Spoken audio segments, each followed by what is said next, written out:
Okay, hi guys, so welcome back to my channel.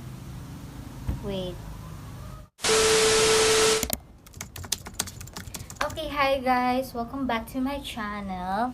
And by the way guys, nandito ko sa office and it's lunchtime, so I grab this opportunity para makapagsalita, para ma-share sa inyo kung ano ang journey na niranasan ko. Okay, so for today's video, I just want to share with you kung ano ang nagbago sa life ko. Wait lang. Nagbago sa life ko nung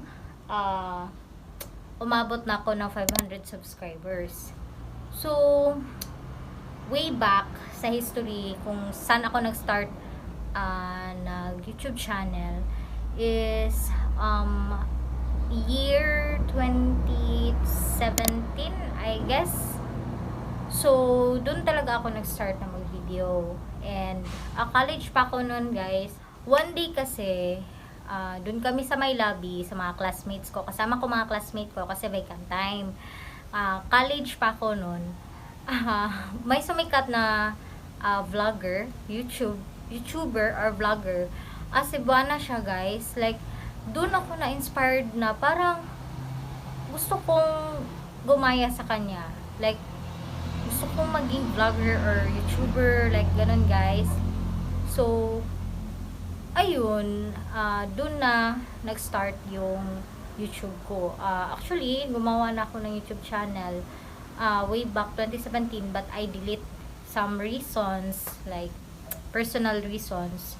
Then, yung ano talaga, year na gawa ako ulit ng YouTube channel is on April 12, 2020. So, ayun, nag-upload ako. I started lang sa pagme-makeup tutorial, pag skincare routine. Yun yung starting ko. Pagkatapos, nung nagka-pandemic na, in the middle of pandemic guys, doon ako nag-stop kasi parang na-stress ako, na-depress ako, ang payat-payat ko, ang dami kong breakouts. So, ayun. But I realized guys, na parang gusto ko talaga tong na-feel, gusto ko talaga tong ma-achieve. So, nag-start na naman ako ulit this year.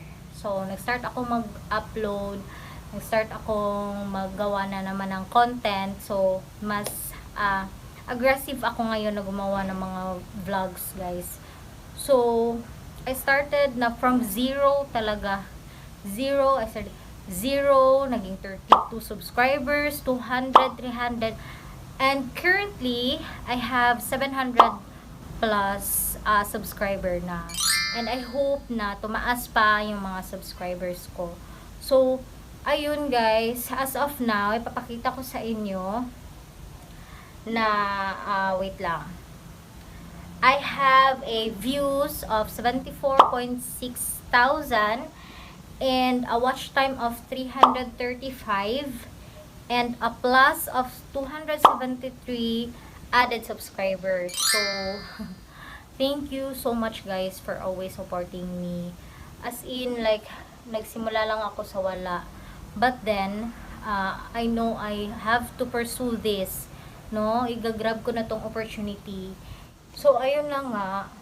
Kailangan talaga ng sipag at syaga. And I know somehow, someday, na mag-grow talaga tong YouTube channel ko na dahil sa inyo.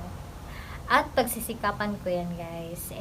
And I hope na sana matagalan ko itong gusto ko na field, and I know nandyan kayo para sa akin. So thank you so much guys. It's so mean to me. This is so mean a lot to me guys, nang dahil sa inyo. So alam nyo ba guys na I started, nasa phone lang ako gumagamit ng mga videos.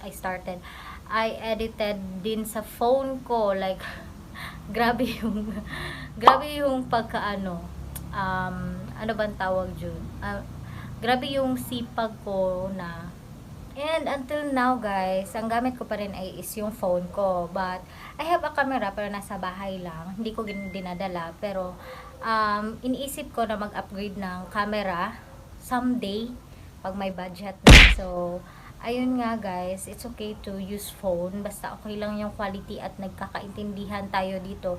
It's okay. It's very good. It's very okay lang talaga.